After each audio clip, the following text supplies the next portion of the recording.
In Gujarat news અને સુરત ચેનલના આ વિશેષ ફોન ઇન કાર્યક્રમમાં આપનું હાર્દિક સ્વાગત છે.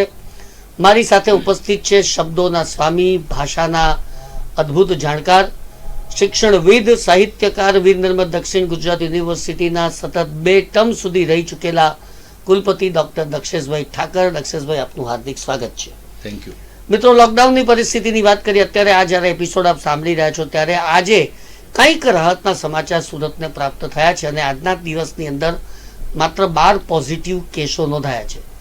તમને થશે કે 12 પોઝિટિવ કેસો એ કંઈ નાની થોડી કહેવાય, પણ નાની એટલા માટે કહેવાય કે બાકીના દિવસોની સરખામણીએ આંકડો ઓછો છે, એટલા માટે એ આપણા માટે આશ્વાસનરૂપ ઘટના ગણી શકાય. લગભગ છેલ્લા 40થી ઉપરના દિવસો થઈ ચૂક્યા છે અને હવે તમામની માનસિક પરિસ્થિતિ જે રીતે બગડી છે, કથળી છે, તેમાં ડૉક્ટર દક્ષેશભાઈ ઠાકર જેવા શબ્દોના સ્વામી આપણને જો કોઈ ઝંકૃત કરે તો એનાથી વિશેષ સારી ઘટના બીજી કંઈ હોઈ ન શકે. દક્ષેશભાઈ, પહેલાં તો વાતની શરૂઆત તમારા પોતાનાથી કરીએ કે તમે પણ ઘરની અંદર કેદ થયેલા, સ્વાભાવિક રીતે બધા જ કેદ થયેલા હતા. અમારા જેવા બહુ ઓછા મિત્રો હોય કે જેને મીડિયાને કારણે આખા શહેરમાં, સમાજમાં ફરવાની તક મળે. તો આ સમય તમારા માટે કેવો રહ્યો? શું કર્યું? કેવી રીતે કર્યું? આત્મજ્ઞાન અથવા તો આત્મા સાથે કેટલી વાતો કરી? એમાંથી તમે શું નવું શીખ્યા? જીવન જીવવાની હવે પછીની પદ્ધતિઓ બદલાઈ જશે, સમીકરણો બદલાઈ જશે. આ સમીકરણો બધા કેટલા બધા હશે? આ બધી વાતો એક પછી એક આપ બોલતા જાઓ. હું વચ્ચે આપને પેટા પ્રશ્નો પૂછતો જઈશ અને આપણે કાર્યક્રમમાં આગળ વધીશું. Over to doctor Daksheshbhai Thakar. નિખિલભાઈ, ધન્યવાદ. આ ચેનલના સૌ દર્શક મિત્રોને હું શુભેચ્છાઓ આપું છું, એમનું અભિવાદન કરું છું.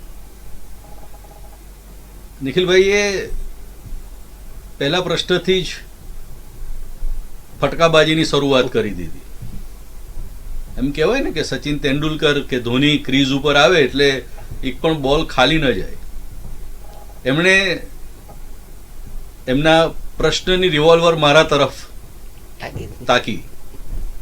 મને એ ગમ્યું પણ ખરું. નિખિલભાઈ, 2 દિવસ પહેલા થોડાક ડોક્ટર મિત્રો સાથે હું ટેલિફોન ઉપર વાત કરતો હતો. ક્યારે બહાર નીકળવું, આ બધા યક્ષ પ્રશ્નો આપણી સામે, એટલે સમગ્ર વિશ્વની સામે છે. પણ મેં મારા ડોક્ટર મિત્રો સાથે વાત કરતા એમ કહ્યું હતું કે આ કોરોના મહામારીને કારણે સરકારે લોકડાઉન જાહેર કરવું પડ્યું. હું એમ કહીશ કે આ લોકડાઉન લોકઅપ જેવું થઈ ગયું છે. આમ તો આપણે લોકઅપ શબ્દ બહુ જાણીતો છે આપણા માટે, કે આ માણસ લોકઅપમાં છે એટલે પુરાઈ ગયો છે. હવે એક નવો શબ્દ આપણે સૌએ સાંભળ્યો, લોકઅપ પછી લોકડાઉન. શબ્દો બદલાયા છે, પરિસ્થિતિ નથી બદલાઈ. માણસ લોકઅપમાં હોય અને જે પરિસ્થિતિ હોય એ જ લોકડાઉનની પરિસ્થિતિ છે. પણ હું માનું છું કે પરિસ્થિતિ આપણા સૌ માટે, પ્રત્યેક નાગરિક માટે એ જરૂરી એવી પરિસ્થિતિ છે. તમે કહ્યું કે આ દિવસોમાં તમે કેવી રીતે જીવ્યા, શું જીવ્યા? મારે કહેવું જોઈએ કે કદાચ મારા જીવનનો સૌથી ઉત્તમ સમય મને આ લોકડાઉનના છેલ્લા 25-30 દિવસો દરમિયાન પ્રાપ્ત થયો. આમ તો હું મારી જાત સાથે જીવનારો, સમય મળે તો હું બીજા સાથે ઓછી વાત કરું, મારી જાત સાથે વધારે વાત કરવામાં માનનારો માણસ. પણ મને એક વાત એ ખબર પડી કે સતત ઘરમાં રહેવું, નિખિલભાઈ, સતત કશું જ કોઈને ક્યારેય ગમ્યું નથી. અવિરત પ્રેમ, કોઈનો સતત તમને પ્રેમ પ્રાપ્ત થયા કરે એનાથી પણ માણસ ઉબાઈ જાય. તમે સતત કોઈની નફરત પ્રાપ્ત કરો તો પણ તમને ન ગમે. એમ સતત 20, 25, 30 દિવસથી ઘરની 4 દિવાલ અને માથા ઉપરની એક છત, એની વચ્ચે જીવન જીવવાનું, આ એક બહુ મોટી ચેલેન્જ માણસની સામે આવીને ઊભી રહી. હું ચેલેન્જ શબ્દ વાપરું છું કેમ કે આ અણધારી ચેલેન્જ હતી. માણસને ખબર નહોતી, મને, તમને કે કોઈને જગતમાં ખબર નહોતી કે આપણા જીવન દરમિયાન કોઈ એવી પરિસ્થિતિનું વિશ્વમાં નિર્માણ થશે કે આપણો પૈસો, આપણી ગાડી, આપણા સારા કપડા, આપણા બ્યુટી વધારવા માટેના સાધનો, આ બધું જ એકાએક નકામું થઈ જશે. તમે જુઓ કેવી પરિસ્થિતિ નિખિલભાઈ થઈ છે કે પૈસો માણસ આ સમયમાં મેળવી નથી શકતો, અને એવા પણ લોકો છે કે જે પૈસા મેળવ્યા છે પૈસાને વાપરી નથી શકતો. ક્યાં વાપરવા, ક્યાં જવું? પૈસો વાપરવા માટે પણ ઘરની બહાર જવું જોઈએ, પણ ઘરની બહાર જાવ તો આયોડેક્સના જ પૈસા વાપરવાના તમારા નસીબમાં આવે, કેમ કે દરેક જગ્યાએ પોલીસ પહેરો ભરીને બેઠી છે અને આપણા સૌના હિતમાં કામ કરી રહ્યા છે. તો મેં કહ્યું એમ મારા માટે એક ઉત્તમ સમય આવ્યો. હું પુસ્તકાલય શબ્દ વાપરું છું. હું શબ્દનો માણસ, હું સંગીત પ્રિય માણસ, હું કળાનો, આર્ટનો માણસ. મેં મારા કાર્યક્રમોમાં કહ્યું છે કે આર્ટ એ હાર્ટ સાથે જોડાયેલી બાબત છે અને હું આર્ટ સાથે જીવું છું. મારો વિષય પણ આર્ટ્સનો, ગુજરાતી ભાષા અને સાહિત્યનો, એટલે હું ખાલી આર્ટ વિષય સાથે જીવ્યો છું એવું નથી, હું હાર્ટ સાથે જીવ્યો છું. આ દિવસો દરમિયાન મને મળે છે એના કરતા વધારે એકાંત મળ્યું. મેં એક વખત એક ઇન્ટરવ્યુમાં આના પહેલા જ કહ્યું છે ગયા અઠવાડિયે કે એકલતા અને એકાંત આ બેની વચ્ચે બહુ મોટો તફાવત છે. આ સમજવા જેવું છે. એકલતા એ માણસનું દુર્ભાગ્ય છે. એકલતા કોઈને ગમે નહીં. એ દુઃખ નિર્માણ કરે છે. જ્યારે એકાંત એ માણસની જરા જુદી રીતે ચોઈસ છે. અલબત્ત અત્યારે જે સ્થિતિ આપણને મળી છે ચોઈસ નથી, પણ આપણે એકલતા નથી અનુભવતા, એકાંત છે. આપણી આસપાસ માણસો છે, આપણા ઘરના, આપણા પરિવારના લોકો છે. તો એ બધાની વચ્ચે જીવવું એ બહુ મોટો આશીર્વાદ છે. મેં હમણાં રેડિયો મિર્ચી ઉપર આજે સવારે જ આપણા આરજે ભાઈ હર્ષે મારો એક કોરોનાને થેન્ક યુ એ નામનો એક પત્રનું એમણે પઠન કર્યું પોતાના ખૂબ ભાવવાહી અવાજમાં, અને એ ખૂબ વાયરલ થયો સુરત, ગુજરાતભરની અંદર. મેં કોરોનાનો આભાર માન્યો. પહેલી નજરે જોઈએ તો જરા આ વાત વિચિત્ર લાગે કે કોરોનાને વળી થેન્ક યુ કહેવાનું હોય, પણ મેં થેન્ક યુ કહ્યું છે કેમ કે એણે મને મારી જાત સાથે જીવવાનો વધારે સમય આપ્યો. આપણી સૌથી મોટી મુશ્કેલી એ છે કે આપણે બીજાઓ સાથે જ જીવવા ટેવાયેલા છે, આપણે એકલા જીવવા ટેવાયેલા નથી. આપણે જ્યારે એકલા પડીએ છીએ ત્યારે આપણે આપણી અંદર જતા હોઈએ છીએ. બહાર જીવવું અને અંદર જીવવું, આપણા એક લોક સંગીતમાં કહેવાયું છે કે અંદર 9 લાખ તારા. આપણે આકાશના તારાઓને જોતા હોઈએ છીએ, પણ આપણે આપણી અંદર 9 લાખ તારાઓ પડ્યા છે. એ તારાઓનો ઝળહળાટ, એ તારાઓનું સૌંદર્ય, એનો ઉજાસ આપણે ક્યારેય જોતા હોતા નથી. મને લાગે છે કે આ સમય મારા માટે તો વધારે સમૃદ્ધિનો સમય રહ્યો છે. અને સમૃદ્ધિ એટલે વિચારોની સમૃદ્ધિ. પશ્ચિમના એક બહુ જ મોટા વિચારકે એવું કહ્યું છે કે માણસનું જીવન કેટલું, અને એના જવાબમાં એ કહે છે કે માણસ વિચારી શકે તેટલું. જીવન એટલે 60 વર્ષ જીવ્યા, 70 વર્ષ જીવ્યા, 80 વર્ષ જીવ્યા, 100 વર્ષ કોઈ માણસ જીવે છે, આ જીવન નથી. આ તો એ જીવનમાં વર્ષો ઉમેરે છે. હકીકતમાં જીવનમાં વર્ષો નથી ઉમેરવાના, વર્ષોમાં જીવન ઉમેરવાનું. ક્યાં બાત હે, ક્યાં બાત હે, બહુત અચ્છી. તો આ વર્ષોમાં જીવન ઉમેરીને કોઈ માણસ કેવી રીતે જીવી શકે છે? એટલે પેલા પશ્ચિમના વિચારકે ફિલોસોફરે એમ કહ્યું કે વિચારોથી આગળ માણસનું જીવન નથી. આ વિચારો નિખિલભાઈ આવે છે ક્યાંથી? તમે જ્યારે બહુશ્રુત બનો છો, તમે વિદ્વાનોને સાંભળો છો, તમે વાંચો છો, એ વાંચીને તમે એને સમજવાનો પ્રયત્ન કરો છો. કેટલું ઉત્તમ સાહિત્ય પુસ્તકના બે પૂઠાની વચ્ચે ધરબાયેલું પડી રહ્યું. ક્યાં બાત. અને મને કહેતા બહુ આનંદ થાય છે કે મને આ દિવસો દરમિયાન મેં આગળ કહ્યું કે મને સમૃદ્ધિ મળી, એ વિચારોની સમૃદ્ધિ મળી છે. તમે જે એવું વિચારો કે મારે વાપી જવું છે તો તમે મુંબઈ ના પહોંચી શકો, કેમ કે તમે વિચાર્યું છે માત્ર વાપી સુધી પહોંચો. તમે એવું વિચારો કે મારે મુંબઈ જવું છે તો તમે માત્ર મુંબઈ સુધી જઈ શકો, તમે પૂના કે કલકત્તા ન જઈ શકો, કેમ કે તમે પૂના કે કલકત્તા સુધી જવાનું વિચાર્યું જ નથી. એટલે પેલા ફિલોસોફરની વાત જુઓ કેવી જુદી રીતે સાચી છે કે તમે જેટલું વિચારો છો તેટલું તમારું જીવન છે.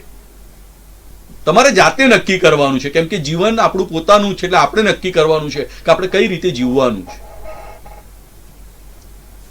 મને એક બે મિત્રો ફોન ઉપર કહેતા હતા કે કેટલો મોટો પ્રશ્ન આવી ગયો જીવનની અંદર, અચાનક એકાએક યક બયક. મેં એમને કહ્યું કે મિત્ર, આ પ્રશ્ન એટલો મોટો છે જ નહીં. ઘણીવાર આપણે કોઈ નાના પ્રશ્નને પણ દૂરબીનમાં જોઈએ છીએ ને ત્યારે બહુ મોટો કરીને જોવા ટેવાયેલા છે. અને પછી મેં એમને કહ્યું, મને કે કેમ આવું કહો છો? મેં કીધું જિંદગીથી મોટો કોઈ પ્રશ્ન જ નથી.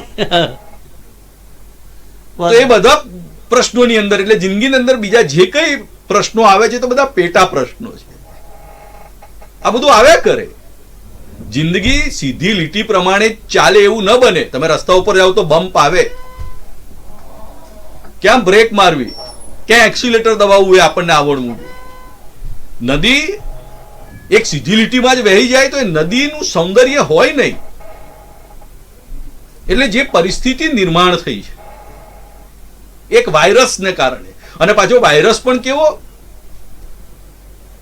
જે દ્રશ્ય નથી, જેને આપણે જોઈ શકતા નથી, એક અદૃશ્ય સમસ્યા સ્કાયલેબની જેમ આવીને આપણા ઉપર ત્રાટકી છે. અને એમાંથી ઉગરવા માટે, એનાથી બચવા માટે, એની સામે ટકી રહેવા માટે આપણે સૌ આપણા ઘરમાં બેઠા છીએ. મને લાગે છે કે આ બહુ જ મોટી સમજદારી સુરતના લોકોએ, ગુજરાતના લોકોએ અને સમગ્ર દેશના લોકોએ બતાવી છે. તો હું સમૃદ્ધ થયો, મેં વાંચ્યું. હમણાં જ મારે એક ઇન્ટરવ્યુમાં કહ્યું હતું કે આચાર્ય રજનીશજીનું પુસ્તક, માનો કે કાલે અચાનક કોરોના વાયરસ ભરખી જાય અને આપણું મૃત્યુ થાય તો શું? તો મેં મૃત્યુ શીખાતા હું નામનું પુસ્તક મેં આખું વાંચ્યું. કેવી અદ્ભુત વાત કરી છે. એ કહે છે કે જે માણસ જીવ્યો જ નથી એને મૃત્યુનો ભય છે. મૃત્યુનો ભય એને છે કે જે જીવ્યો નથી, જેને જીવતા આવડ્યું નથી. જો આપણે સરસ જીવ્યા હોઈએ તો મૃત્યુ કાલ આવતું હોય તો આજ આવે. ક્ષણમાં જીવવાનું આચાર્ય રજનીશ આપણને શીખવાડે છે. એટલે હું પ્રત્યેક ક્ષણમાં જે સમય મળ્યો છે, જે દિવસ, જે કલાક, જે ક્ષણ મળી છે, એમાં હું મારા પુસ્તકો સાથે, મારા સંગીતની સાથે ખૂબ આનંદપૂર્વક મારા પરિવારની સાથે સમય પસાર કરી રહ્યો છું. સમય પસાર કરી રહ્યો છું એ શબ્દ પ્રયોગ હું પાછો ખેંચીને હું સમયને માણી રહ્યો છું એમ કહેવાનું વધારે પસંદ કરું.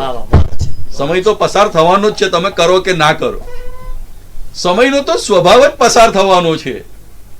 કોઈ સમયને પકડી શક્યું નથી, સમયને કોઈ બાંધી શક્યું નથી. આ ઘડિયાળ કાંડા ઉપર બાંધી શકાય, પણ એ ઘડિયાળમાં જે સમય ફરે છે, સમયને આપણે બાંધી શકતા નથી. એટલે હું સમય પસાર કરું છું એમ નહીં, ખરેખર તો સમય આપણને પસાર કરતો હોય છે, જરા જુદી રીતે વિચારીએ તો. પણ હું આનંદપ્રદ રીતે મારા મનની મોજથી હું પુસ્તકો સાથે, સંગીત સાથે, આજે સવારે લગભગ 2-2.5 કલાક સુધી તલતજીને મેં સાંભળ્યા. એના હિન્દી સરસ મજાની એની ગઝલો, હિન્દી ફિલ્મી ગીતો મેં એમને સાંભળ્યા. મહેંદી હસનની નોન ફિલ્મી ગઝલો આજે કેટલા બધા વખત પછી મેં સાંભળી. મેં કહ્યું એમ આ બધું સાંભળવાથી, શ્રેષ્ઠ પુસ્તકો વાંચવાથી આપણને આપણી એક સમૃદ્ધિ પ્રાપ્ત થતી હોય છે. અને હું આ દિવસોમાં ખાલી થવાને બદલે હું સમૃદ્ધ થઈ રહ્યો છું, એનો મને આનંદ છે.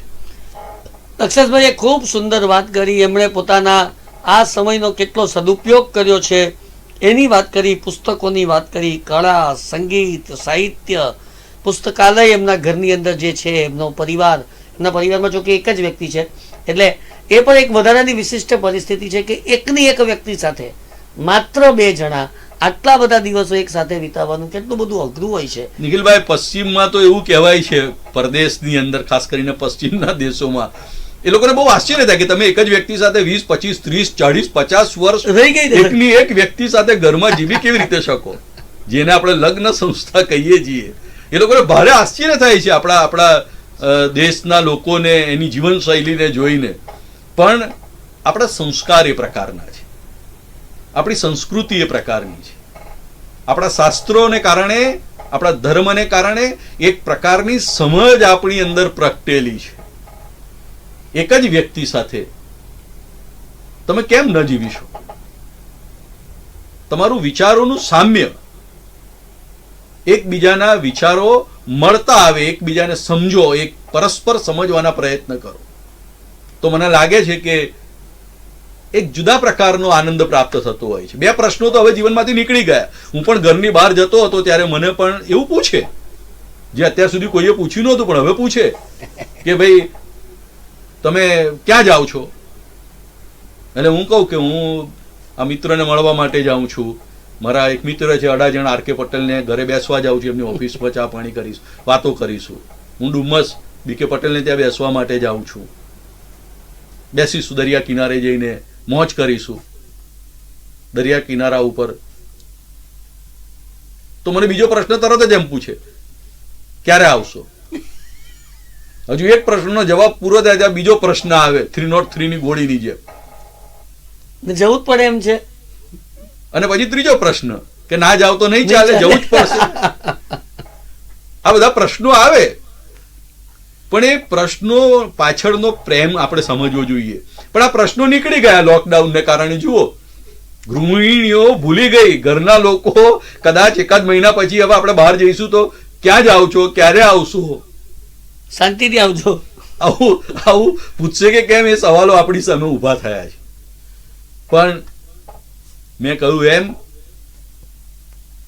તમારા વિચારોનું સામ્ય હોય, તમારી સમજની એક સમકક્ષતા હોય, એક સરખાપણું હોય, તમારા રસ રૂચિ કેળવાયેલા હોય, સહજીવન વિશેની તમારી એક સ્પષ્ટ સમજ હોય, તો ખૂબ આનંદપૂર્વક એક વ્યક્તિ સાથે પણ જીવી શકાતું હોય છે. દર્શક મિત્રો, કાર્યક્રમમાં આગળ વધીએ અને ડોક્ટર અક્ષસભાઈ ઠાકર સાથે વધુ કેટલાક પ્રશ્નોની ચર્ચા કરીએ. પહેલા એક ફોન આવ્યો છે તે આપણે જોઈ લઈએ. હાજી, હલો. હાજી બોલો. હા બોલો બોલો, સંભળાય છે. નિખિલભાઈ, હા હા હા સંભળાય છે સાહેબ, બોલો. હા જે લોકો સિનિયર સિટીઝન છે હા અને હેન્ડીકેપ વ્યક્તિઓ છે, હા એ લોકો પોતાનું જીવન કઈ, એ લોકો માટે સરકારે કે સમાજ કઈ કરી શકે છે કે કેમ, એ લોકો કઈ રીતે જીવવું જોઈએ? હા, આપનું નામ શું સાહેબ? ઉમેશભાઈ ભટ્ટ. ઉમેશભાઈ ભોજ. ઉમેશભાઈ ભટ્ટ. હા, ઉમેશભાઈ ભટ્ટ બોલો છો? હાજી હાજી હાજી. કયા વિસ્તારમાં રહો છો આપ? હા, એને ઘરે હું સિગરેટમાં રહું છું સાહેબ. હાજી હાજી, તમને જવાબ આપે છે દક્ષેશભાઈ. સર, ઉમેશભાઈ. હા, હેન્ડીકેપ વ્યક્તિ. વિકલાંગ દિવ્યાંગ તરફ છે. યસ. અને જે સિનિયર સિટીઝન છે એને ઉમેશભાઈ, આપનો પ્રશ્ન અમે સમજી ગયા છીએ. હા ઉમેશભાઈ ભટ્ટનો એક સટીક પ્રશ્ન આવ્યો છે. એ પ્રશ્ન એવો છે કે ઘરમાં કોઈ દિવ્યાંગ વ્યક્તિ હોય, સિનિયર સિટીઝન કોઈ હોય, તો એણે આ સમયમાં કેવી રીતે જીવવું જોઈએ. ખૂબ સુંદર પ્રશ્ન ઉમેશભાઈએ પૂછ્યો છે. મને લાગે છે કદાચ એ આ સ્થિતિને ફેસ કરી રહ્યા છે એટલે એ પ્રશ્નની અંદર એમની એક પીડા પણ મને સંભળાતી. બિલકુલ બિલકુલ. હું કહીશ કે માણસ શરીરથી દિવ્યાંગ બને ને તો ચાલે, પણ માણસે મનથી ક્યારેય દિવ્યાંગ બનવું જોઈએ નહીં. ઈશ્વરે જે સ્થિતિ આપણા માટે સર્જી છે, આપણી આસપાસ જે સ્થિતિનું ઈશ્વરે નિર્માણ કર્યું છે, એ સ્થિતિમાં આપણે જીવતા શીખી લેવું જોઈએ. દિવ્યાંગ બાળક છે, ઘરમાં એની સાથે કોઈ નાની પ્રવૃત્તિ, એને જે ગમતી હોય એવી પ્રવૃત્તિ, કેરમ રમતા ફાવતું હોય તો એની સાથે કેરમ રમીએ, પત્તા રમીએ. એને ચિત્રનો શોખ હોય તો ચિત્રકામ કરાવીએ, એને સરસ મજાની વાર્તાઓ સંભળાવીએ, એની સાથે બેસીએ. કદાચ એ પણ એવું ઈચ્છે છે કે ઘરના લોકો પોતાની સાથે બેસે.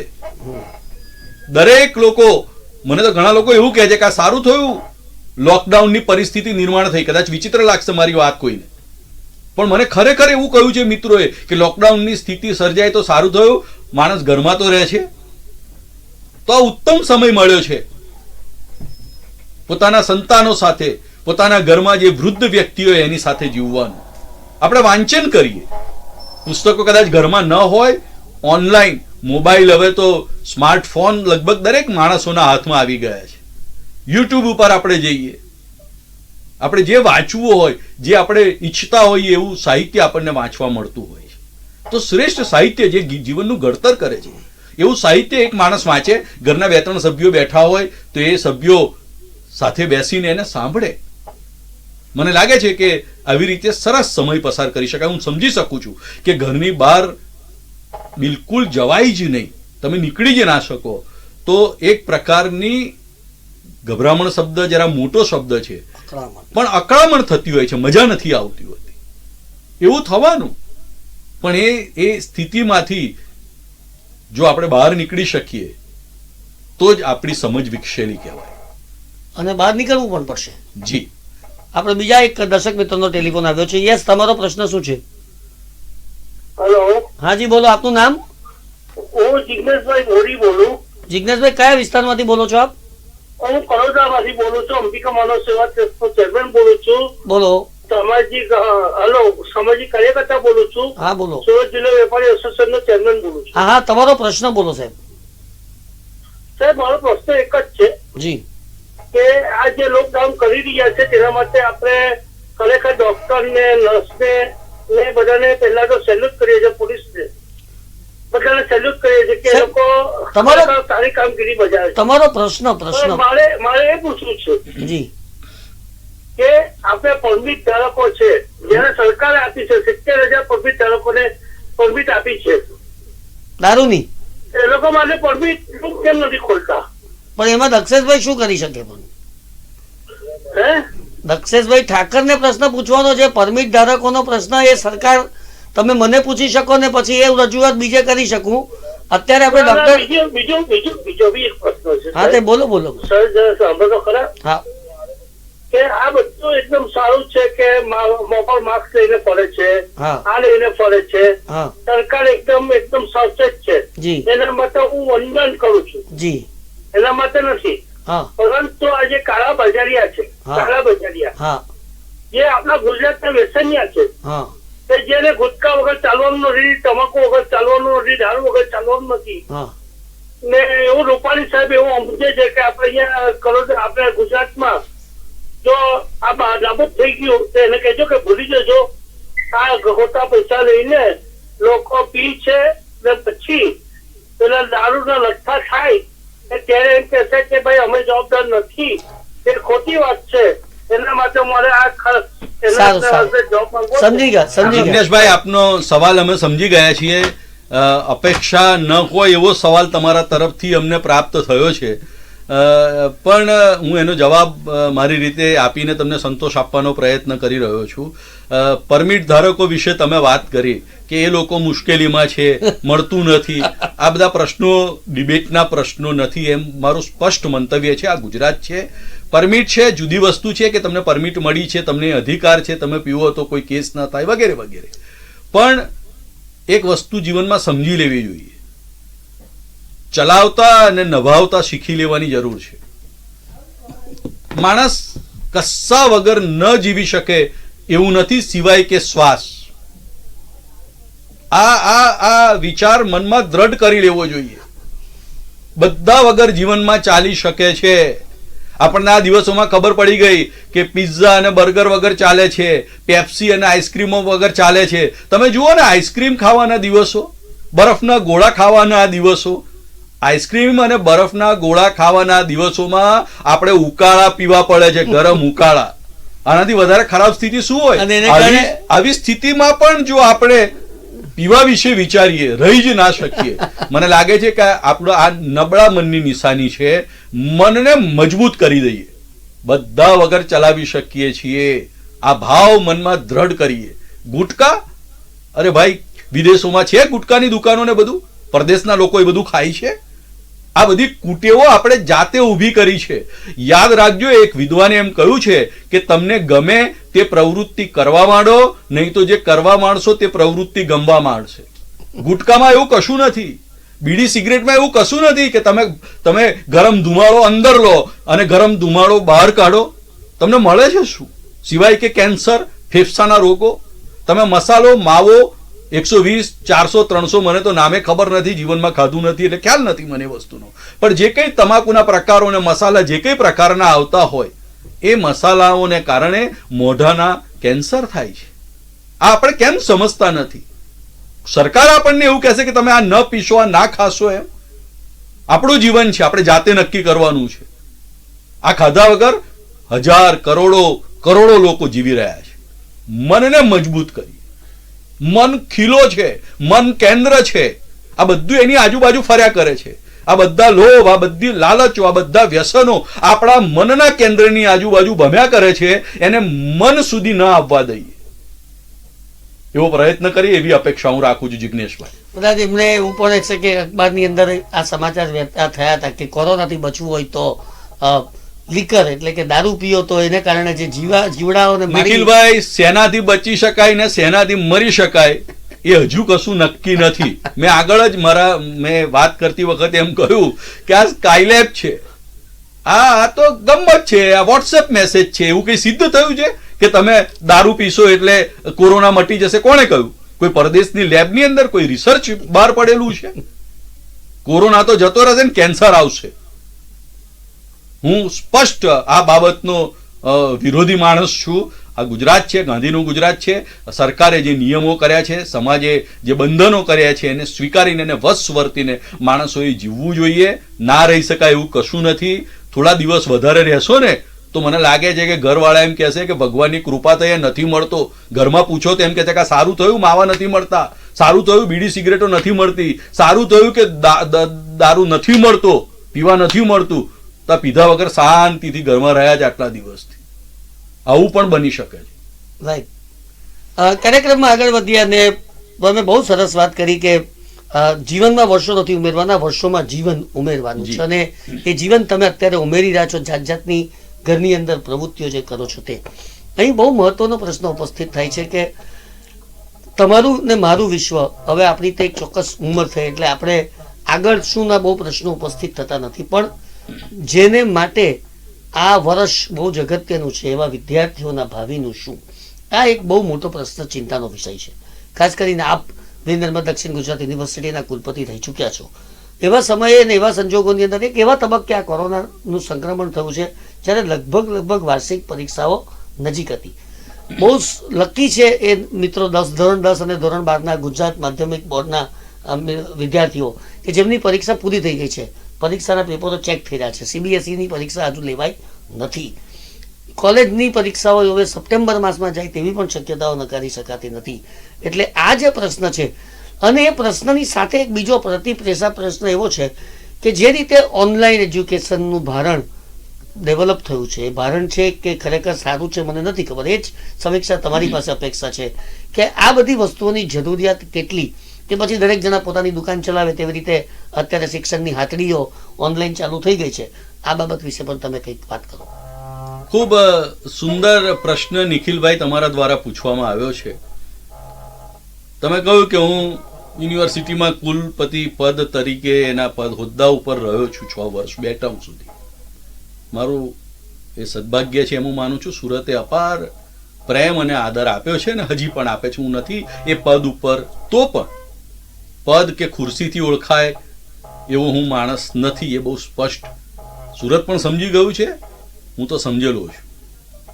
પણ મારે તમને કહેવું જોઈએ, તમે કહ્યું કે કુલપતિ હતા, મેં તો કુલપતિનો જબ્બો જે દિવસે છેલ્લા દિવસે હું યુનિવર્સિટીમાંથી નીકળ્યો ને ત્યારે કુલપતિ પદનો જબ્બો એક અદ્રશ્ય ખીંટી ઉપર લટકાવી દીધો છે. એ દિવસ પછી મેં ક્યારેય એ કુલપતિ પદના જબ્બાને પહેર્યો નથી. ખુરશી મારી ઓળખ નથી, ખુરશી મને ઓળખ આપે એમ હું માનતો નથી. મારે ખુરશીનો ઓળખ આપવાની જે મેં આપી છે અને એનું મને ગૌરવ છે. મૂળ વાત ઉપર આવીએ, એ તો હકીકત છે કે હું શિક્ષણ સાથે છેલ્લા 20, 25, 30 વર્ષથી જોડાયેલો રહ્યો. લેક્ચરર તરીકે, એટલે વ્યાખ્યાતા તરીકે. ત્યાંથી એટલે બાલાસનુર વીરપુર કોલેજમાં હું અધ્યાપક હતો. ત્યાંથી વડાલી કોલેજમાં પ્રિન્સિપાલ ઈડર પાસે 5 વર્ષ, 5 વર્ષ સાબરકાંઠામાં જ ઉત્તર ગુજરાતનું ઓક્સફર્ડ યુનિવર્સિટીનું ઉપનામ જેમણે ઉમાશંકર જોશીએ જે કેમ્પસને આપ્યું હતું, જ્યાં ધીરુભાઈ ઠાકર સાહેબ અને દાઉદભાઈ ગાંચી જે કેમ્પસમાં આચાર્ય તરીકે બિરાજમાન હતા, એવા વિદ્વાનો જે જગ્યાએ આસન જમાવીને બેઠા હતા ત્યાં મેં આચાર્ય તરીકે કામ કર્યું ને ત્યાંથી હું સુરત શિક્ષણનું કામ કરવા એક ધૂણી દખાવવા માટે આવ્યો. મેં જગ્યાને તપાવી. મૂળ વાત એ છે, સિતાંશુભાઈ એક વખત મને કહેલું કે જગ્યાને તપાવવી પડે. તમે જે જગ્યાએ હોય એ જગ્યાએ ત્યાં બેસો અને જગ્યાને તપાવો, એનું તપ આપોઆપ તમને અને સમાજને પ્રાપ્ત થશે.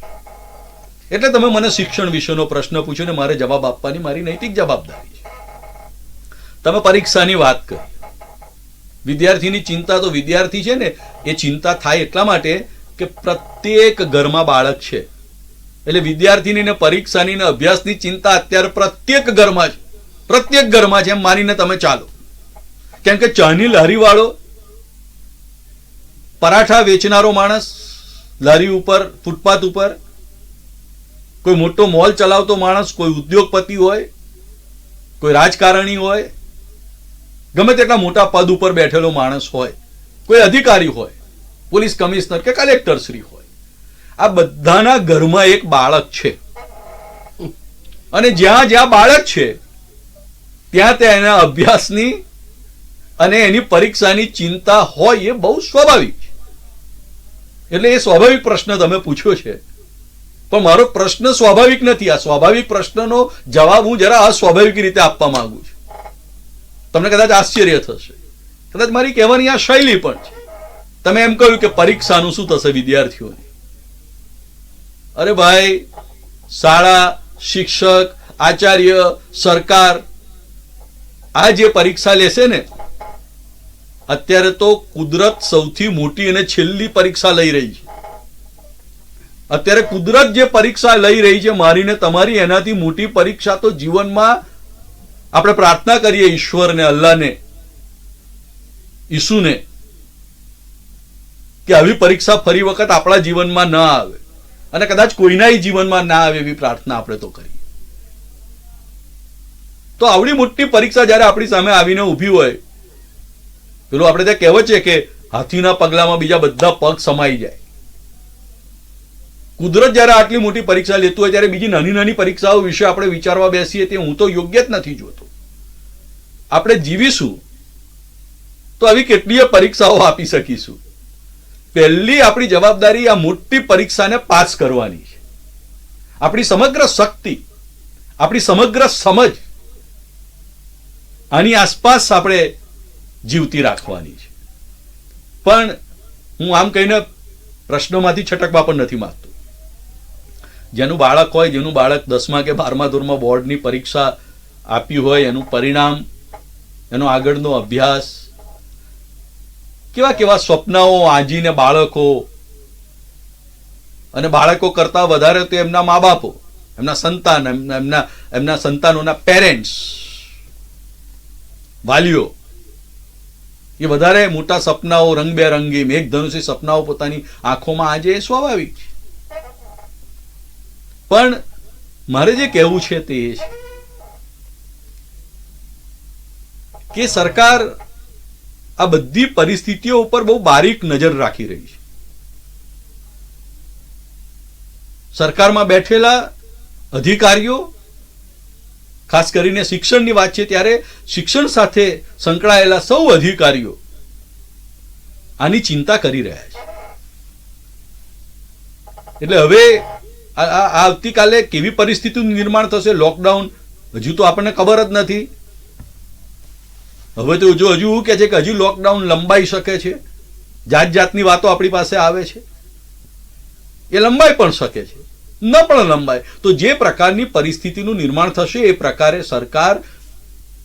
સરકારી અધિકારીઓ સમયે સમયે નિર્ણયો લેતા જશે. એટલે આવતીકાલ વિશે વિચારવું, આજે આપણે આજના વિશે વિચારતા નથી, આપણે આવતીકાલ વિશે વિચારીએ છીએ. અને આચાર્ય રજનીશજી એવું કહે છે કે આવતીકાલ જેવું કશું હોતું જ નથી. આવતીકાલ આવે છે ત્યારે આજ બનીને આપણી પાસે આવે છે અને આપણે ફરીથી બીજી એક આવતીકાલની રાહ જોતા હોઈએ છીએ. કોઈ ચિંતા કરવાની જરૂર નથી. આપણે ચિંતાઓ કરવામાં જીવન વેડફી નાખ્યું. ચિંતન કરીએ, ધ્યાન આપીએ એના ઉપર. હું તો ઘણીવાર મને એમ કે કોઈ ધ્યાન ધરવા બેસે ને તો કોઈ ધ્યાન ધરવા કરતા ધ્યાન રાખવું વધારે સારું કોઈનું. પણ મૂળ વાત એ છે કે આપણે આજમાં જીવી લઈએ. આપણું બાળક આપણી પાસે છે, સ્વસ્થ છે. જોતા જઈએ સરકાર સમયે સમયે કેવા નિર્ણયો જાહેર કરી રહી છે તે. અને આ માત્ર સુરતનો પ્રશ્ન નથી, આ માત્ર ગુજરાતનો પ્રશ્ન નથી, આ માત્ર આપણા વિસ્તારનો, આપણા પ્રદેશનો, દક્ષિણ ગુજરાતનો પ્રશ્ન નથી. એક નિર્ણય વિદ્યાર્થીઓનું હિત પણ જોશે, વિદ્યાર્થીના વાલીઓનું હિત પણ જોવાશે. અને જે નિર્ણયો લેવાય એ નિર્ણયો ઉપર આપણે આવતીકાલની ઇમારત ચણવાની છે. માત્ર કલ્પના કરી લઈએ આપણે કામ થશે તેમ થશે એવી ધારણાઓથી જીવવાનો વિદ્યાર્થી માટે કે એના વાલી માટેનો આ સમય નથી, એમ હું બહુ સ્પષ્ટપણે માનું છું. ઓનલાઈન શિક્ષણની મેં તમને પ્રશ્ન પૂછ્યો હતો. એ બહુ મહત્વની વાત કરી. એમાં બે પ્રકારના મત અત્યારે પ્રવર્તે છે ઓનલાઈન શિક્ષણના સંદર્ભમાં.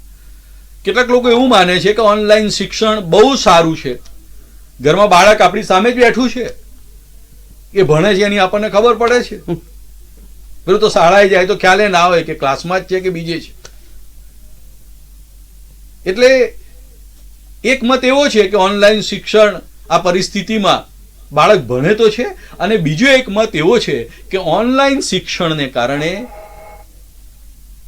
કેટલાક જુદા પ્રકારના પ્રશ્નો સર્જાઈ શકે છે. એક નાના મોબાઈલની અંદર, કેમ કે બધાની પાસે ટેકનોલોજી નથી, એ દરેકના ઘરમાં ટેકનોલોજી આવતા વસાવતા વર્ષો જવાના છે. એક નાના મોબાઈલની અંદર બાળક, એક શિક્ષક ભણાવવાનું બાળક આટલા નાના મોબાઈલની અંદર બેસીને ઝીણી આંખો કરીને જોયા કરશે. એની આંખોની પણ આપણે કાળજી રાખવાની છે.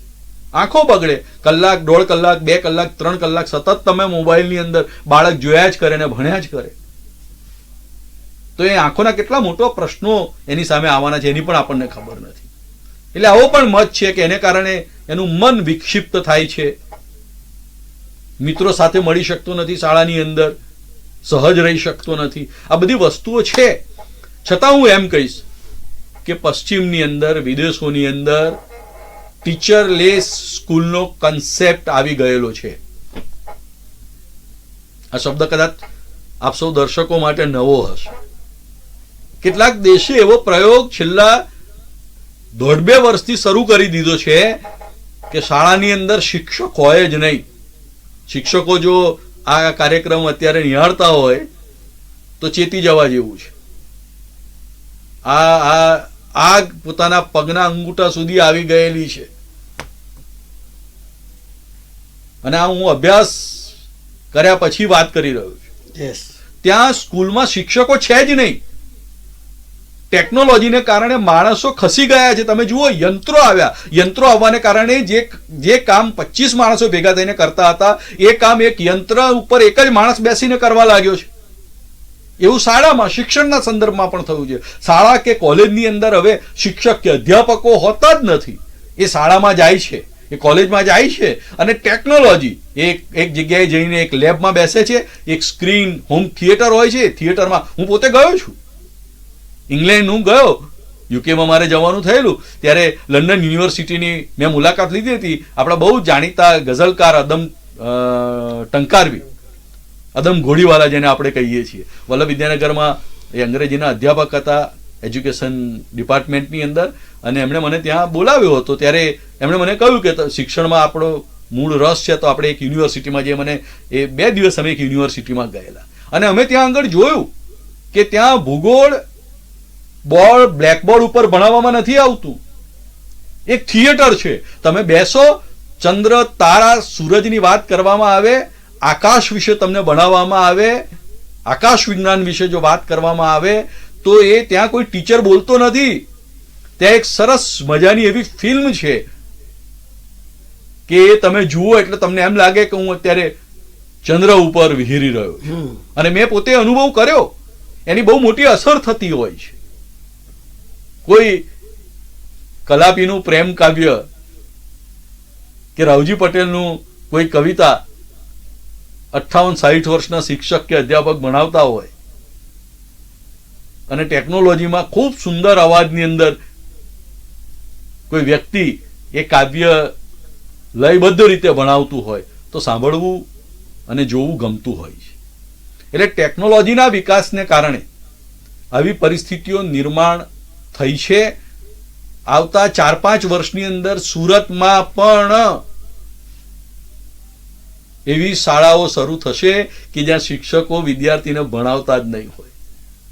અને અત્યારથી ચિંતા કરવા લાગે છે શાળાના સંચાલકો, એના માલિકો, એના આચાર્યો. હવે તો કેટલાક એવું કહે છે કે હવે કદાચ હવે નવી ટર્મથી જ એવું થઈ જશે કે જવાનું જ. એ પ્રકારની ટેકનોલોજીને કારણે હવે એવી પરિસ્થિતિઓ ઊભી થશે. પણ એક સારી વાત છે કે વિદ્યાર્થી શાળામાં જઈ જ શકતો નથી તો એ આખો દિવસ ઘરમાં બીજી કોઈ પ્રવૃત્તિઓમાં પરોવાયેલો રહે જે બિનજરૂરી છે. એના કરતાં શિક્ષક જો એને ઓનલાઈન ભણાવતા હોય તો એ ભણાવવામાં હું કશો મોટો વાંધો હોય એવું જોતો નથી. પરંતુ આવા સમયે આ પ્રકારના શિક્ષણની આવશ્યકતા ખરી? એટલે બાળકનું મન લાગે ખરું? જ્યારે બધા જ રમતા હોય, ઘરની અંદર બધા જ આરામ ફરમાવતા હોય, એવા સમયે તમે કમ્પલસરી બાળકને કહો કે તારે ભણવાનું જ છે, ભણવાનું જ છે. એક તો એ બાળક સમજી નથી શકતું કે મને ઘરમાં કેમ રાખવામાં આવ્યો છે, અને પછી તમે કહો કે ઘરમાં બેસીને તું હવે ભણ. તમારી વાત સાચી છે નિખિલભાઈ. ખાસ કરીને જે નાના બાળકો એની વાત કરું છું, જેને કોરોના એટલે શું એ જ ખબર નથી.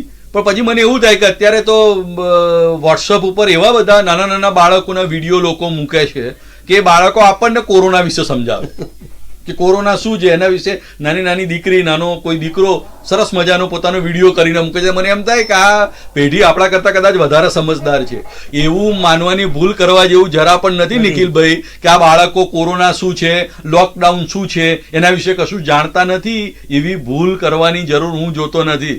એ આપણા કરતાં વધારે જાણકાર, એ આપણા કરતાં વધારે સમજદાર છે. મને આ મોબાઈલ જે છે મારો, એ મોબાઈલની અંદર અમુક ટેકનોલોજી મને નથી આવડતી. મારા પડોશમાં એક ફેમિલી રહે છે તો એનો નાનો દીકરો આવે છે તો એ મને એમ કહે છે કે લાવો હું તમને આ કરી આપું મોબાઈલની અંદર. એ નવી એપ્લિકેશન મને ડાઉનલોડ કરી આપે છે. હવે કહે કે તમે આ વોટ્સઅપ નહીં, હવે આ ઝૂમ નામની નવી એપ આવી છે. પછી સરકાર કહે છે કે ભાઈ એ એપ બરાબર નથી, વેચાઈ જાય છે, એનો ડેટા, બધી જુદી વસ્તુઓ છે, પણ એ મને ડાઉનલોડ કરીને આપે છે. એ મને નવી ટેકનોલોજી શીખવાડે છે. એટલે બાળકોને કંઈ ખબર નથી એવું કહેવાની જરૂર નથી. પણ સાવ નાના બાળકો છે જેને બિચારાને ખબર નથી કે મને ઘરની બહાર કેમ નથી જવા દેતા. અને મને ખરેખર કહું તો દયા શબ્દ બરોબર નથી, પણ અંદરથી એક પીડા થાય છે. દયા તો જુદી વસ્તુ છે. કરુણા જન્મે છે મારી અંદર કે 2, 4, 5 વર્ષનું બાળક બિચારું જે રમતું હોય, આંગણામાં ખેલતું હોય પોતાના મિત્રો સાથે, એ બાળકને ઘરમાં કેદ થઈ જવું પડ્યું છે. એ સ્થિતિ બહુ સારી નથી. પણ કહે છે ને દરેક પરિસ્થિતિથી માણસ ધીમે ધીમે ટેવાઈ જતો હોય છે. મને તો આજે સવારે એવો વિચાર આવ્યો નિખિલભાઈ કે આ લોકડાઉન ખુલી જશે પછી પણ હું ઘરની બહાર ફરવા માટે જઈશ કે કેમ, એવો પ્રશ્ન આવ્યો. હમણાં આજે સવારે તો એક મારા પર વોટ્સએપ મેસેજ આવ્યો કે ભાઈ તમે જે મેસેજ મોકલો ને એની અંદર તારીખ લખીને મોકલો, મહિનો અને તારીખ લખીને મોકલો. ખબર નથી પડતી, ઘણીવાર એવું થશે કે 3જી તારીખે લોકડાઉન, જો કદાચ આપણને કીધું છે કે 3જી તારીખ સુધી લોકડાઉન છે, 3જી તારીખ પતી જશે ને તોય 4થી તારીખે લોકડાઉનમાં જ રહીશું, કેમ કે ખબર જ નહીં હોય કે 3જી તારીખ આવીને જતી રહી. આવી પરિસ્થિતિઓ પણ આપણી સામે આવવાની છે. પણ આ બધી પરિસ્થિતિઓનો સામનો મેં કહ્યું એમ એક પ્રકારની સમજદારીથી કરવો જોઈએ. બાળકોને તો આમે જુઓ, મા બાપ એના ઉપર પોતાની ઈચ્છાના રબર સ્ટેમ્પ લગાવતા જ હોય છે. ભણવાનું આ છે ને બહુ ભારે કરી નાખ્યું છે. ભણવું, જ્ઞાન મેળવવું એ તો બહુ આનંદનો વિષય છે. એની જગ્યાએ શિક્ષણ એ પીડાનો વિષય થઈ ગયો છે બાળકો માટે, વિદ્યાર્થીઓ માટે. દર્શક મિત્રો, કાર્યક્રમના અંત ભાગની અંદર કેટલાક નાનકડા પ્રશ્નો પૂછીને કાર્યક્રમનો અંત લાવીશું. દક્ષેશભાઈ, અને જેને આપણે રેપિડ ફાયર કહીએ ને જી, તેવા પ્રશ્નો આપણે પૂછીશું. કયા પુસ્તકો સૌથી વધારે વાંચ્યા? મેં આચાર્ય રજનીશ ઓશોના પુસ્તકો હમણાં પુસ્તક મેળામાંથી લગભગ 8,000 રૂપિયાના પુસ્તકો મેં ખરીદ્યા હતા, એટલે એ પુસ્તકો મેં વાંચ્યા. મેં ઉમાશંકર જોશી ને ફરીથી એમની કવિતાઓ વાંચી, એમની સમગ્ર કવિતા ફરી વખત મેં વાંચી. મેં રાજેન્દ્ર શાહની કવિતાઓ ફરી વખત વાંચી. મેં રાવજી પટેલની કવિતાઓ ફરી વખત વાંચી.